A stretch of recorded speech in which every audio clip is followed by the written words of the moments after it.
Did you know that the bike is both a mode of transport and an assault weapon? Now you do! Uppercut, uppercut, sonic boom! Sit back and relax because I'm going to tell you things that you don't know about PUBG Mobile, and they may well shock, frighten, and amaze. Well, some of you all know some of these stuff, but it's not just tactics. It's about the mechanics. It's inside the matrix. These are things that you literally probably need to know about the gameplay mechanics. We're going to get to it all. And it's actually starting. Well, let's go. First one I want to talk about is when you get knocked. There is a period of time when you get knocked where you are actually invulnerable. Just a very, very small period of time right at the start. You might have noticed this when you're fighting against someone and you hit them and then they fall over and you don't stop firing, and yet it doesn't kill them like it would if they were upright and rolling about. That's because that's what's going on, and that's why I pushed there rather than getting a heal, because even with me hurt, that's 2 guns versus 1. Here's a great example of it. Watch how many times I hit this guy in the driver's seat. Okay, there's the first hit there, and he's getting smashed, and he's knocked, but he's not dead. In fact, his teammate turns around and shoots me before Mr. Ouija clears him. But there, I'm taking damage, and it's not going on my hit bar. That's because of what I'm talking about there. There is a small fraction of a second where you don't actually get hit. And this leads me to the idea that you should always be pushing on each other's shoulder, or at least at exactly the same time. This is with Bushka Jr., and we're going to make the call. He's sitting right next to me. We're going to push at exactly the same time. So that guy doesn't get a chance to clear me. You'll see in all these videos, I'm still getting shot at, but I'm not losing health. This is about aim assist. Aim assist is great when you're spraying at 100 meters with a red dot. It's terrible in this situation. Watch my gun snapped to the knock target. And this is the problem with aim assist. This is something that many, many people have brought up before, but a lot of newer players especially, and some don't understand that aim assist will go to the knock target all the time. And did you see I hit him in the head? It's because that's what aim assist does with a red dot. Now, this is a tip about crates and things that are stuck up on rooftops. You know you can always grenade them off, but sometimes things are stuck right in the middle of a roof, and you can't really get a grenade easily into the right slot to get rid of it. You can use the pickup truck. You can't use all cars. Some cars it just won't work with, like a buggy. You can't jump off the buggy, but you can jump onto the front of a pickup truck and then grapple up using the parkour moves and then move onwards and upwards to the top of the crate. This is really important on maps like Miramar, where you have all these really big compounds with massive barn-like structures around certain areas, like, you know, junkyard, graveyard, San Martin, anything like that where you've got stuff that can possibly be accessed by the parkour. That's where you can do it.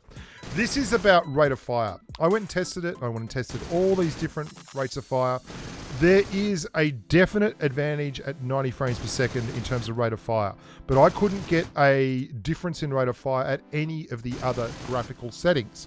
There is definitely a difference as your device runs slower, but that's not what we're talking about. This is something crazy that I found out today. I'm doing an M16 video. You probably don't know this. I didn't know anyone else that knew this, but this is about the canted sight on the M16. And then we're going to talk about scopes in general after this. But anyway, let's have a talk about this quickly. The canted sight on the M16 is different to the canted sight on all the other guns that I could find. Watch when I bring the M16 onto the screen, how much of the screen is taken up by the scope on the M16. And that's really terrible. Although, to be fair, there is one benefit of this. The M16 is one of the few guns that has a completely clear red dot on the canted sight. You can see that the scope is not touching the edges of that sight. Anyway, this is why. On the UMP, you can see the canted sight is at the rear of the gun, meaning it's closer to your eyeball. On the M16, it's actually in front of the scope. So if you've got a 4X on there, you're seeing straight past the 4X to the red dot, which is a fair bloody long way, and you get this huge thing on the side of your screen. Speaking of size, this is the 3X 6 down to a 3, this is the 4, and then the 3 on my screen. Now that's how much screen space I can see on the 3. It's got so much screen space around it. That's why I use it for spraying. But a lot of people prefer the 4, and that is because they get more screen space around the 4, or it's just easier for them. You've got to practice to figure out which one works best for you. Don't just use the 3 or the 4 for your sprays because Bushka does it. Use the 3 or the 4 because it works best for you. Go out on the range, have a look at the scopes and see which one gives you the most space. And see, this is another one of the few guns, the Mini, where the canted sight actually doesn't touch in front of the red dot. All this is pretty interesting, and is it worthwhile? Absolutely. These are the kind of things that will make decisions for me or inform decisions when I'm picking weapons. And when I want to run certain weapons, I would be less inclined now to run a canted sight on an M16. There you go.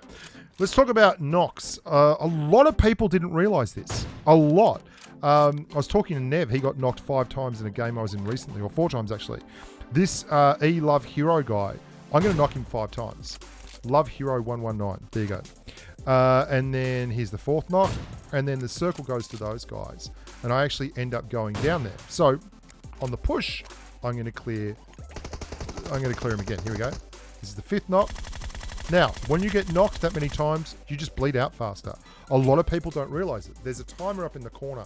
He's going to go from a knock to dead in about 14.5 seconds. That is not very long at all. And his teammate is completely unprepared for that. He was pushing forward a little bit, and then he goes at the back, and he's already dead. This is something that I thought everyone knew, but it's not common knowledge. So if you didn't know that, there you go. Now you do. Let's talk a little bit about grenade technique. A lot of people just throw them. They just chuck them. They never use them. They don't use a lot of angles to work things in off. They don't use any of that kind of stuff. I do this a lot. This is a grenade for a guy behind another rooftop in Pubg, and you might want to use this one yourself. You can bounce it just on the edge, the top ridge line of the roof, and then it will overlap. Look where it goes up in the air here. It bounces straight up in the air and lands directly on top of him. These kind of grenades are perfect. You can also throw grenades where you cook it so long that it explodes over the top of a target. Because they're so far away, if you bounce it, there's a chance it goes all the way past them. You just want to land it in the air above them and the field will kill them. This is another grenade bouncing it off the back wall. I'm waiting in case he's going to push around, and then we just bounce it into him. These kind of things are really, really important. If you're being third-party peeked and you can't get around the corner to chuck a grenade, you can always do it from lying down on your guts. All you got to do is aim it at the doorway, and it will bounce in off that edge. Yeah, good stuff. Good.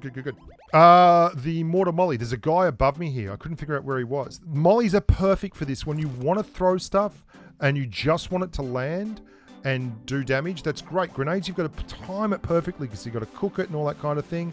Mollies, they're just area of effect and they will stay alight the whole time, and you'll see it hits top, but it goes bottom. Now this is, I'm going to show you another clip of this, that mollies will spread wherever there is space. So if there is a drop off below you, the Molotov will go there. This is where I'm going to chuck it up top, and it's going to go onto the stairs and then down below, and then one in that room as well. And I've covered both the top room, most of it, and the bottom room there. And then I've blown up a fuel can. But do you see how it's on different levels? Molotovs will just invade the space, and they're really useful for that. A lot of people don't understand that, but there you go. You can use mollies in that manner. This is an old bug that has been in the game as long as I can remember and has never been remedied. That guy's got a Mark 14. You all know what's coming if you've been around, but some of you have not been around, boys and girls. Some of you are new. You're neophytes. You're fresh to the marketplace. Mark 14 single shot bug. So you think the guy's got a single shot tap DMR, but listen to the gun hitting the ground, the bullets. Here it comes. Listen. That's like multiple bullets hitting the ground in front of me, but you're only hearing one round. That's the Mark 14 single shot bug. You think the guy has a DMR out, he doesn't have a DMR, he's full autoing a Mark 14, you strafe out and you get killed. This has got me killed so many times. Do you see what happens there? If you jump from more than 2 stories, you are going to compress and your rounds are going to go absolutely everywhere. Don't jump from more than 2 stories. It's a bad idea. Let's talk about meds. Meds as a final one here. Meds are a weapon. Obviously, if you can stay in the blue zone longer, you can be more successful and it can pressure your opponent. I'm going to miss my shots here. This guy's going to pull up in front of me and he immediately third-party peeks this area. Anyway, long story short, after an engagement where I just couldn't get to grips with him, I pulled back.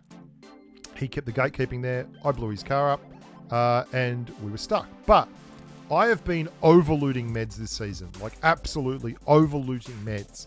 And you can see he can't stay. He doesn't have enough meds. And I know this because after I killed him, I went and looted his box.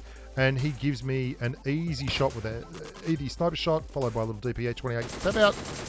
No more calls, please. We have a winner. I hope you enjoyed those gameplay mechanics and tips. If you like them, leave a comment below, and we maybe do some more. The canted sight stuff is particularly interesting to me, but I don't know if anyone else likes it. Love you all. Look after yourselves. Bye for now.